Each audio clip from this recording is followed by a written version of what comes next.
Xoş gördük, hörmətli izləyicilər. Son vaxtlar efirdə 9-11 saat haqqında şəkərli diabet xəstələri və eyni zamanda endokrin sistem xəstələri üçün, ümumiyyətlə insanın sağlam olması üçün suallar çıxır ki, bu hansı saatdır, səhər və yoxsa axşam? Əlbəttə, söhbət səhər 9, səhər 11-dən gedir 2 saat. Mədalı vəzin və dalağın sırf bioenergetik, maksimal bioenergetik saatıdır.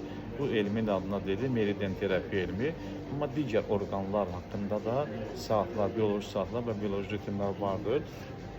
Bu sırf tibbi əsası olan bir qanundur və bunun fizioloqlar daha yaxşı bilir.